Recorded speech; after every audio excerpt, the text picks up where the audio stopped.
And welcome to Tales from the Tips. I'm DA alongside 15-year tour caddy Mick Middlemo.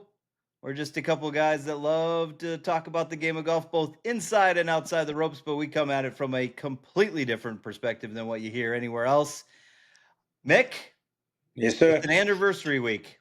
It is an anniversary week. It is an anniversary week. I'm dressed in yellow. You're dressed in Hawks gear. I am. Hawks and Falcons, baby. I got my cap over here. We'll touch on Mr. Lyle in a little bit. We will touch on training camp of all things. Yes. I mean, go figure. A golf podcast talking football. We're going to talk about. We have done that before. We definitely have done that before. We are going to talk about the Wyndham Championship. Cam Young finally gets it done. We are going to look ahead here to Memphis.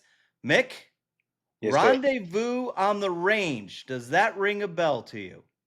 Rendezvous on the Range may have been Will Wilcox.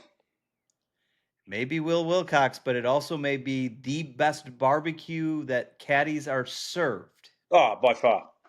So we're going to talk about menu out in Memphis.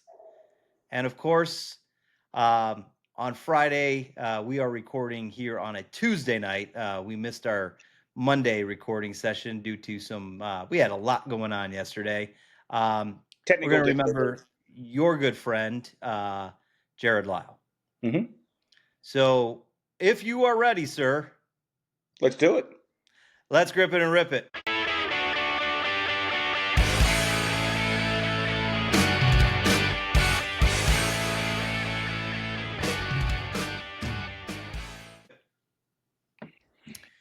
All right. I'm ready. You ready? So, in my notes here, which I don't have, but you don't have, I was going to ask, how's the knee doing? Honestly, yeah, terrible right now. Terrible. Yeah, I played Sunday with my buddy Greg Elliott, and of course we're 6-0. We won again. But it doesn't matter. Everyone knows I'm going to win. So we're 6-0. But it was car path only because obviously it was a little damp on Sunday. So the walking didn't really help. I was a little bit sore. Okay. Well, we've got to get you fixed up. We've got now T-minus 21 days until we have to defend at the Jim Ellis outing here at the end of the month. I do have and we've got I do have my trophy up there. I do have my trophy up there somewhere. It's over there somewhere. You got your trophy? Yeah, the trophy's around here somewhere. Yeah. Actually, I got it right here. Boom. Trophy. Yeah. Yes, I think we'll defend. Trophy. We got a lot of trophies around here. I'm in very good form right now. As I said, 6-0 with my partner Greg Elliott, and I just in my own defence, Greg may not have played the best golf he's ever played his life on Sunday. So you're saying you carried him? Yes, pretty much. It sounds like physically and through your play. Yeah, he may have had a few cocktails more than I did through Sunday, but no, it was all right. It was good. He we got there and we win. We're a team. We play as a team. We win as a team. So very good.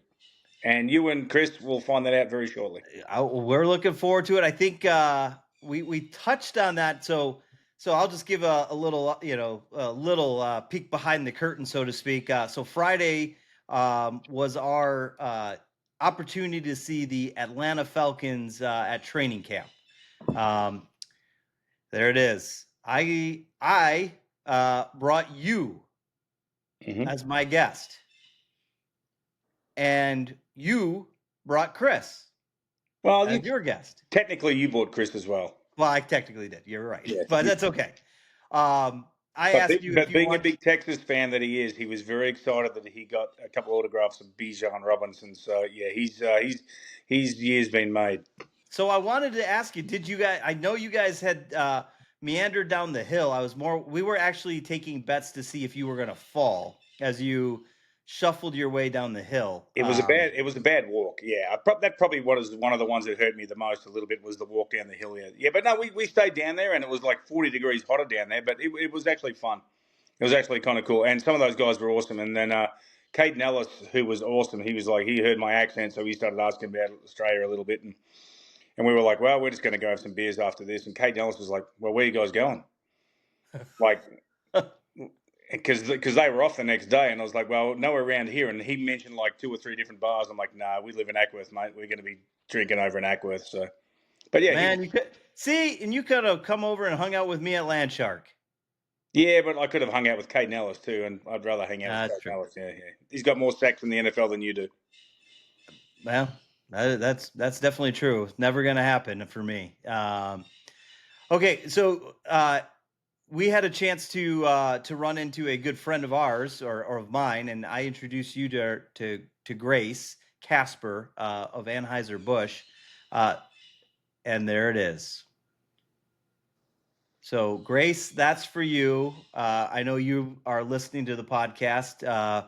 We greatly appreciate you and your consideration for taking care of our boy Mick and his habit of ultra. We're also going to the Atlanta Drive and TGL event at the week of the Tour Championship. Why am I drawing a blank? Yes, we are. We had a great day Friday. I got to go put my TGL shirt on. There's one back there, so yeah, you get to put your drive shirt on. I get my drive shirt on. We'll get to watch some creators with the Creator Classic that came out. The Short Game King was the last qualifier. I warmed up next to him on the range, Mick. And well, listen, it came down to a playoff, and he chipped it to 1 foot. And what did you do? Oh, I was not in that. I was doing a podcast with you, if you recall. I would actually take him on. I'll take on the Short Game Clinic anytime. So I had to do a little research after I saw the episode that they showed who won.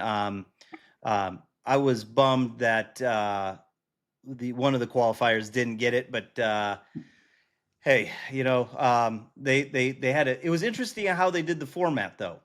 They played the front 9 as a just like a practice round. Then they went to the back and they played the first 8 holes, and then the top 3 played 18 in. Winner take all, take the spot. And it came down to 2 birdie putts on 18. Both made it, and they went to a chip off. See, I don't know about the chip off. That's kind of what I said. I don't know about the chip off. That I kind of get it, but maybe 2 out of 3, not just 1 off or something like that. Maybe. Well, so my thought was, after I saw it, they eliminated 1. So now you were down to 2 players. I think you go back. You can either go back to 18, or you could have gone down 10. Yeah, I agree. Right there. Yeah, I agree. Yeah, I'm not sure a chip off is the way to go. That'd be like, hey, the Masters, there's a playoff. We'll just go to a chip off. Yeah, I'll take Larry Myers. I'll take Larry Myers in my chip off. Yeah, you'll. Wow. Okay. Oh, sorry, Greg Norman. My bad. Woo. Shots fired. Yeah. Shots fired. 1986. Sorry, Greg. So I saw that, and I was surprised, but no, I remembered I was watching him warm up on the range. Could hit it dead straight. I mean, he was a dead straight hitter, didn't hit it long. Like me. Very similar to you. Yes. Now we can play a little, could I have qualified? Could you have qualified? I think you could have qualified for sure for the final 3. I haven't played a competitive round of golf since high school, so I'm probably going to say, even though I shot even on the back over there, playing my own in pressure probably would have been 2, 3. I might have snuck my way into the playoff, but it would have been dicey. There's a couple holes, though, I remembered every single one of those pin placements, and a couple of them Maybe you 13. just needed Stevie Williams to caddy for you. We're going to touch on that little comment. Twin Peaks is the best in the game. Here, your favorite drafts are poured at a frosty 29 degrees, and rare barrel-aged whiskeys are served just the way you want them. It's bigger game days and bolder fight nights. I mean, where else can you find a scratch kitchen that always comes in clutch every day from lunch to late night? Only at Twin Peaks, the #1 sports bar. Hit a home run for happy hour and ask your Twin Peaks girl about local specials on drafts, cocktails, shots, and more. See the way I led you in there? I do like how you. So why don't you set it up for our listeners, because you shared it with me and you were a little bothered. I was a little bothered. I sent you a podcast that he had done talking about whether it was a round or a tournament. I really can't remember because I was annoyed as garbage when I watched it. Him saying that he had basically deliberately given Tiger the wrong yardages because he knew how far Tiger could hit it, and every yardage that he gave him was a different number because he knew that Tiger would hit it to the distance that he said. And I claim absolute BS on that, like the greatest load of bull S I've ever heard in my life. I was incensed when I watched that. Was like, just stop trying to tell you that you're the greatest caddy of all time. He may be one of the best caddies that's ever walked the planet. He may be, but he's also had some incredible golfers that he caddied for. Tiger Woods would have won golf tournaments if I was caddying for him. He might not have won 83, but he would have won golf tournaments with me caddying for him. Scotty Scheffler would probably win tournaments if me caddying for him. But to sit there and say that he basically won that tournament for Tiger because he gave him different yardages because he knew Tiger was so hyped up that he gave different numbers is absolute garbage. I can tell you I've done it once in my life. Once in my life did I give somebody a different number because I knew he may have not hit the shot that I thought he was going to hit. And that was with Greg Owen. And I can even tell you where it was. It was the 9th hole at Disney. And I gave him 10 yards less than I probably should have because I was like, yeah, I know where this is going to go. And he hit a great shot. He did hit a great shot. And Fooch, who was caddying for Justin Rose, was playing with us. And he was basically in the same area. And Fooch was like, he's looking at me like, that's the wrong number. That's the wrong number. That's the wrong number. And I was like, no, I'm going to give him this number because I just know where he's going to hit it. But to say that he did that like for a whole round of golf, nah, absolute garbage. And the thing about it gets me is like, Tiger's never spoken about Steve Williams. He doesn't get on there. He doesn't get on podcasts and talk about how great Stevie was or how good this. But Stevie likes to get on there and tell how great he was. And that one really got under my skin. Was like literally, and I've spoken to a few other caddies about this in the last couple of days, and some reputable ones, including guys that have won majors. And I was like, this is seriously, just stop. You know, you're a great caddy. You've won some great events. You've 108 wins as a caddy, whatever he talks about. But I watched Scotty Scheffler the other day, and he was on the range, and someone was asking him, how far are you going to hit this club? How far are you going to hit this? Hit this 3-wood. He goes, I'm going to hit it 268. And boom, he hit it 268. He did this, he did that. Every number was within 3-4 yards. So you're going to tell me that the greatest golfer that ever lived, basically, and I still think he is, didn't know what yards or numbers he was hitting, but Stevie nudged those numbers to make it right for him? Nah. I'm not buying it. There's no way I'm buying it. Tiger knows how far he hits it under any conditions. And the fact that Stevie Williams sat there and said, well, no, I basically lied to him with those numbers and, yeah, no, and I'm the man is trash. Yeah, I credibility is a big thing, for both you and I, and we've talked about it. I don't understand what he's trying to gain out of this. We know what he's trying to gain out of it. It's probably some more money and stuff. Like, he's in there and he's saying he's done this and done this and done this and done this. But it's like, just stop. Tiger Woods made you who you were. Tiger Woods won 83 events. He probably won 75 of those with Steve Williams. But just stop. I mean, it's like, talk about how good Tiger was. Don't talk about how good you were, that, you gave him these obnoxious numbers so that he would be a better golfer. It's wrong. It is wrong, and it's trash. Yeah, when you sent me that, I was, it's a little bit, will never say I was one of the biggest Stevie fans, based on my experience up in Grand Blanc with him. But again, I'll never put myself in another person's shoes when you're going through a situation. I've never been on that side of the ropes. I've never had to deal with the swarm of fans that just constantly crowded those tee boxes, week in and week out. So I'll never say that the way he handled everything was perfect, but at the same time, I also will give some grace on just what you had to do. But I just this one was like, dude, what are you doing? Like, I had to watch this. I had to watch it like 3 or 4 times, and it was just like he's like, well, like if Tiger had 150, I'm going to tell him it's 165, and I'm like, what? What are you talking about? It's like Tiger knows how far he hits each club and stuff like that. It's like, but yeah, and I that one wore me out a little bit. It was like just get on there and say, look, Tiger was the greatest player ever, and it was a pleasure to caddy for him, and I did this and this. But don't tell me you won him those events. No, Yeah, not at all. I just don't get what he's trying to gain out of it. You can say more money, but there's no way you're going to gain more money out of it, especially going on a podcast like that. I mean, it's no offense. There's far more impactful podcasts out there that can generate that kind of number. But at the same time, I don't. Again, it's a shake my head type of situation on that. So. Um, yeah, we'll see if I doubt Tiger responds. Tiger's not going to respond. He doesn't. Tiger knows that he won those tournaments because Tiger was the best player in the world at that stage. He's not going to respond to Stevie Williams and whatever. I mean, obviously they had a falling out, and they had a falling out. But and some of the stuff that Stevie has gone on afterwards has been a little disrespectful, to tell you the truth. It's like, just go with it. You did good. It's like, I mean, I could get on there and bash some of the guys I've caddied for. I'm not going to. I mean, there's only one, Robert Allenby, but I didn't bash him on the golf course. That was an off the golf course incident,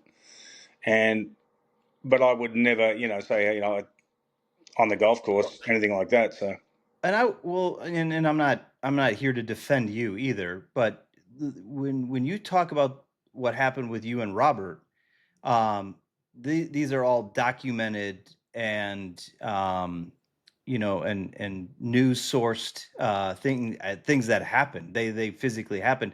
Now, one person decided to tell a different story, and you have taken the opportunity to clear that story and tell the truth. I know I joke with you about being quote unquote fired at the RBC, but the reality is you walked off the golf course. yeah, You quit.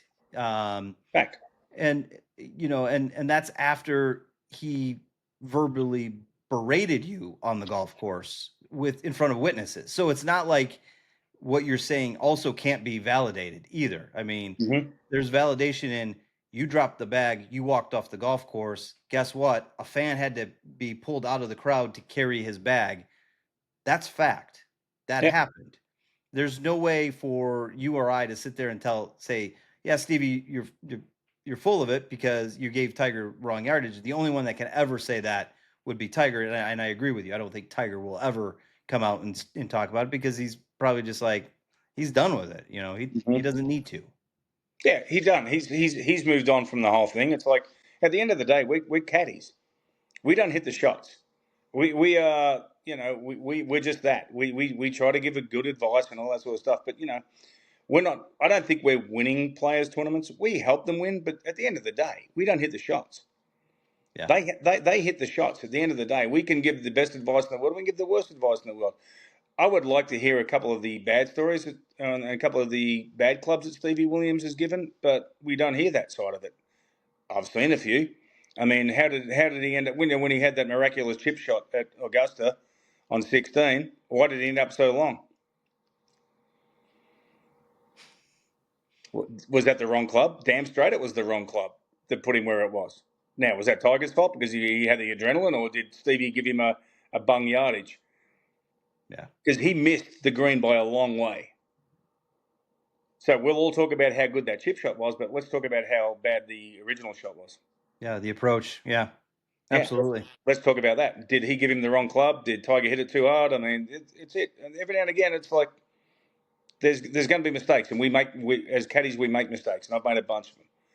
But yeah, to listen to that story about him, doing that was just that was annoying. And I spoke to a very respected caddy last night on the phone who's caddied probably 6 or 7 majors as a winner. He saw the same thing, and he was a little bit, please just go away. Yeah. And this guy may live in Moline, Illinois. Well, we will. Let's turn our attention to the Wyndham Championship.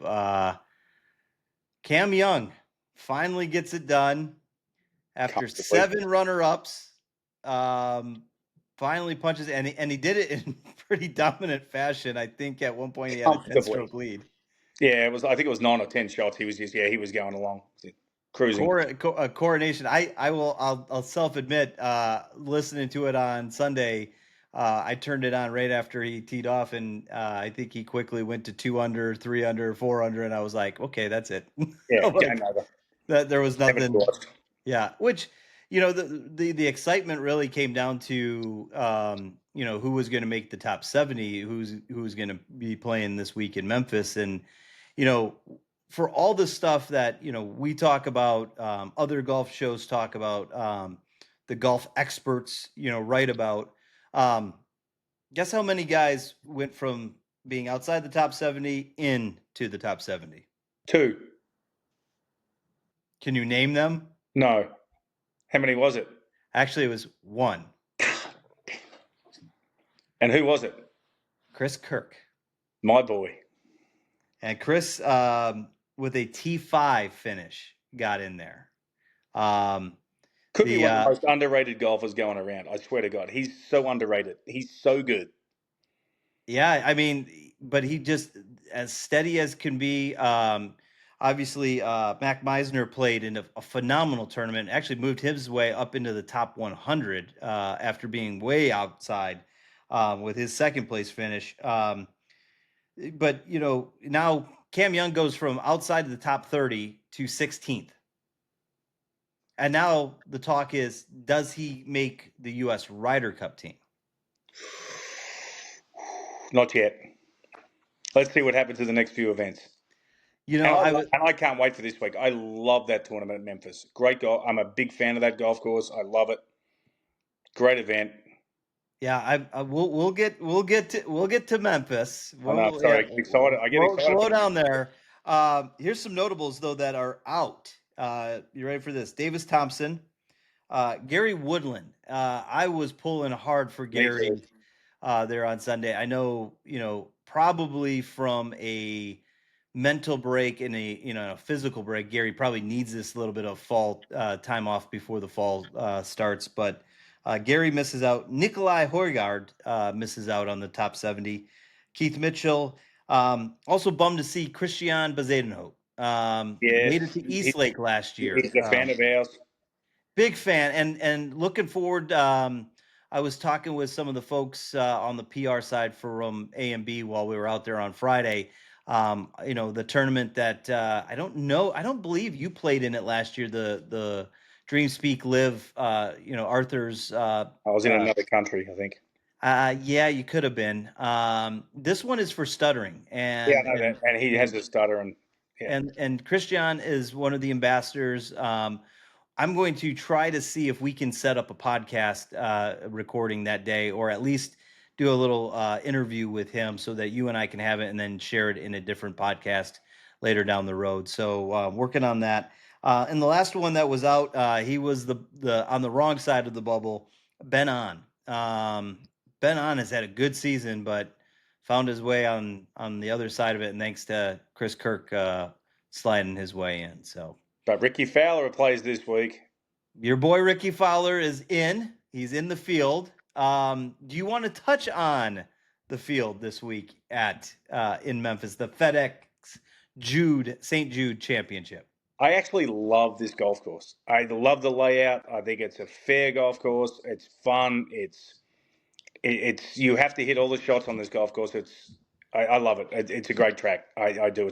Was always one of my favourites on tour.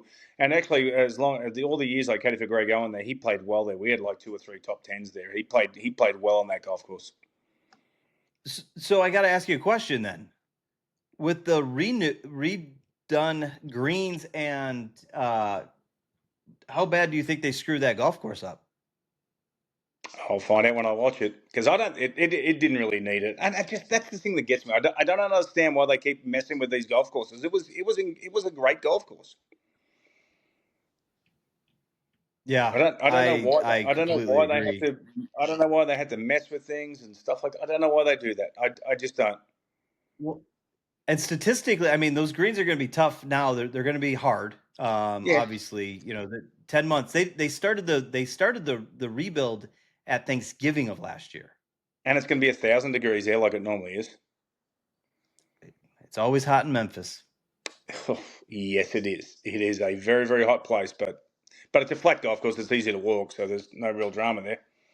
Interesting betting picks from different guys out there. We see Victor Hovland, Russell Henley, Daniel Berger. I think he's your new. I think him and Justin Thomas are your boys. You and him and Victor, they're your boys. I love Vic. Obviously, just his game is. Cheers to you. Not Fortney. Is Chris hitting you up there? By the way, we are live on Twitch. I know. I told him to stop texting me because we're actually live. He should be able to see us. I mean, I know he can now, but he was texting me. I'm like, "Can you stop?" It keeps blurring my screen, but he'll figure it out. It's literally several of these experts: Scotty, Victor, Scotty, Russell, Hideki. Out of nowhere, that must be the Japanese media. Casey Johnston, social media for golf bet. No, interesting one.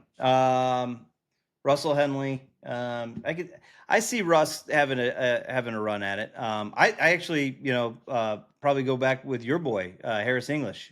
He's been playing some good golf. I know he took the week off there between the Open and took a couple of weeks off between the Open and the start of the FedEx, but he was playing some good golf as we had in. I like your pick. I think Russell Henley has a huge chance this week. Yeah, good golf course for him. Okay, it's not a long golf course by any stretch of the imagination. Yeah, here, just a couple of just to clean up some stuff. Joel Damon, 60 got into the top 70, 61st with his T15 finish. JT Poston, he is this week's bubble boy. He's at 51st. He's only 2 points out and of 50th and 3 points out of 49th. So JT's got a shot at making it one more week. Any more thoughts on Wyndham and a look ahead here now to the FedEx? No, I'm just sad that Wyndham's the last tournament before the FedEx starts. It's just not it's an okay golf course. It's just okay.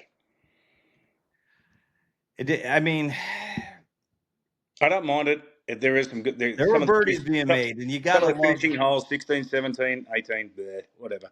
It's not a bad golf course, but it's the way they set it up. I don't think it's going to stay that way forever, but I'm looking forward to Memphis this week. I love that golf course. I love being there. I love the atmosphere, the fans. It's just the food. Yeah. The food on the range, some of the best food you'll ever have on the range. Only outside of New Orleans, best food on the range. Yeah, I was going to say, so they were, I saw or heard an interview going on about FedEx. This was one of the first tournaments where they actually started taking better care of the caddies.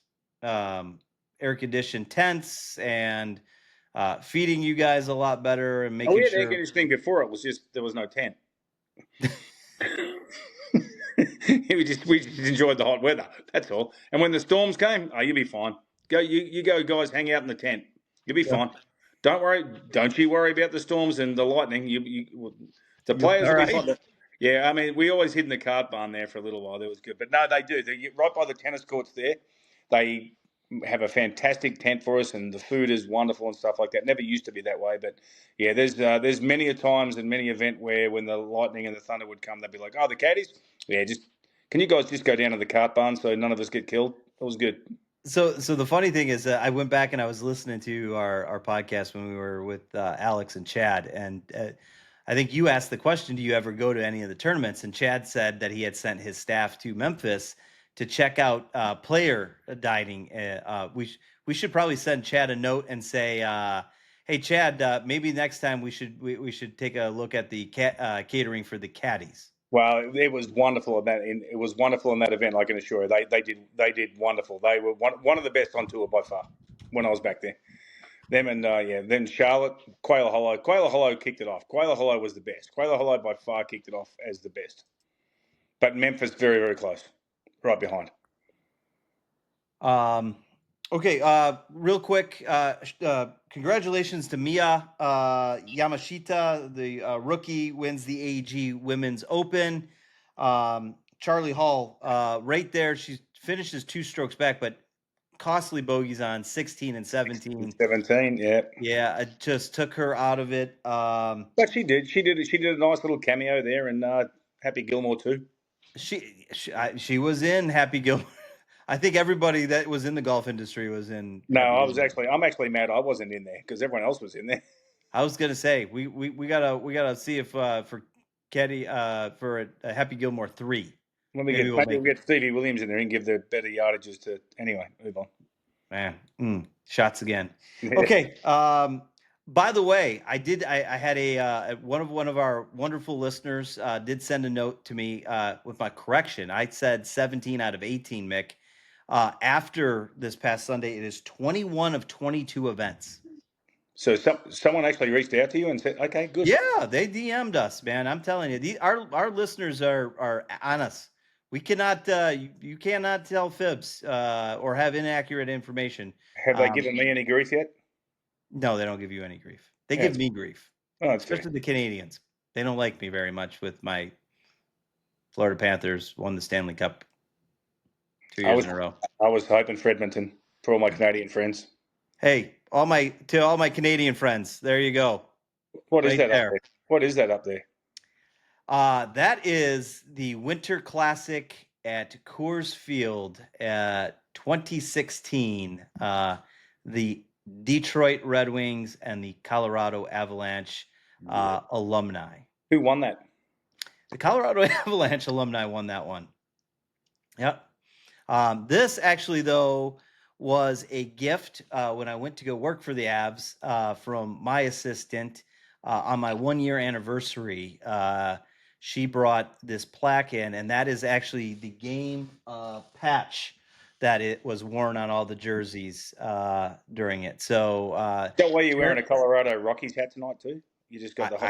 I have a Colorado Rockies cap on as well. So, what the whole Rockies tonight? A lot of Rockies. I'm not saying anything in Canada. I love my friends. I love my friends in Canada. I wish they would win a Stanley Cup soon. I love my friends in Canada. Yeah. Yeah. There you go. Minji Lee named the Rolex Annika Major Champion of the Year with her 13th place finish. She has the most points. So she wins the Rolex Annika Award. Where's she from? Hang on. There's a song. I come from a land down under. Oh, don't do that. You've seen my. Please don't start singing that. You want to see some bad karaoke? Yeah. There it is. There it is. No, you watch me. You know I have a bad reputation of taking my clothes off when that song comes on. If you checked us out on Instagram when I posted your news, your leading story in the newspaper, Caddywhack. Caddywhack one. That song is in the background. Good. I like that. That's good. I think I'll have a little. There you go. I think I'm going to have a little Jameson to sip on that one. There you go. Little shout out to the toast to that. So before we get into Jarrod, I do want to recognize, we were with, like we just mentioned, Alex and Chad. This past week, we lost a golf legend. Yeah, we did. Yes, we did. The owner of East Lake, Mr. Tom Cousins. Yeah, great. Tom was an amazing entrepreneur, real estate developer here in the city of Atlanta. Very responsible for a lot of the skyline that you see here today. But most importantly, it was his love and belief in amateur golf, but also in the development of the East Lake area. We lost a good one this week. So our thoughts and our prayers are with the Cousins family, but also all of our friends and colleagues over at the East Lake Golf Club. I know in a few weeks when we tee it up at the Tour Championship, I'm going to make sure I see Chad and Alex, and we'll probably have one of those shots that you just had right there in honor of Mr. Cousins. And it's definitely not going to be the same. Atlanta golf is definitely not going to be the same, and the game of golf is not going to be the same. So. No, well said. But you know what? I think that the thing about that is what he's done for the game of golf in this city is it's going to grow, and it's going to be his legacy for a long time. So, way he may have passed, it's going to be a wonderful future that he's developed for the golf in this city. That's for sure. So, with that, I want to wrap up the podcast. Friday marks the anniversary of the loss of Jarrod Lyle. Mm-hmm. Jarrod, obviously, very close to you. Now, like as I said, I'm wearing yellow today. Guys, don't forget, go out, play with your mates, wear yellow, support the Jarrod's foundation. We'll drop links in the show notes for it. There's my yellow cap that my friend gave me of his. I know it's not easy, and I know episode 10 you were able to finally tell some stories about Jarrod. What does this week mean for you, and what are some of the things that you think about when this tough week comes around? Yeah, this one's tough. I got a message from some friends of his from Shepparton Golf Club in Australia. They're having a big thing for him there, and obviously they're looking for some donations and some golfing things and to auction for for his charity and stuff like that. And so I'm doing a live crossover, a live cross where I'll be basically introducing myself, and people know who I am and over there, and mentioning some of the things that we did. And there's a lot I miss about Jarrod. Obviously his friendship. I lived at his house for many, many years, and we would go play golf together, and we'd hit balls together and practice together. And I know you might find this hard to believe, but I never beat him. Shocker! I know, which is really weird. I was actually really good on the range. We would have there was a 120-yard shot, but we weren't allowed to leave until I at least hold one with a 9-iron, and I did it on numerous occasions. But we'd laugh at that. We'd laugh over that. We, silly enough, went out and got tattoos together one time. Not matching tattoos, but we got tattoos together at some stage. But it was fun living with him. He was a great mate, and always has been, and always will be. I have the tattoo of his charity on my leg, and I miss him desperately. But the fact that he lives on through the charity and everyone, and his wife and the kids and his Shepparton Golf Club.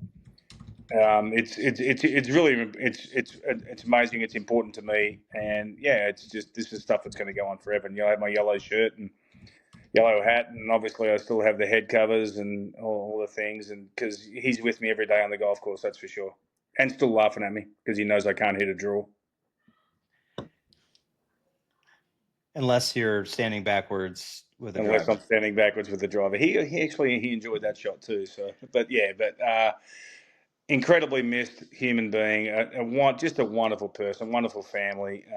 It's very sad that the whole thing had went through. And there's a lot of stories that I haven't told about his sickness and being with him during the illness. And there was a couple of times when he was really sick in Orlando, and he was in hospital for 10 days and he wouldn't eat hospital food because he was so sick of it, when he was 17 years old and he had cancer the first time.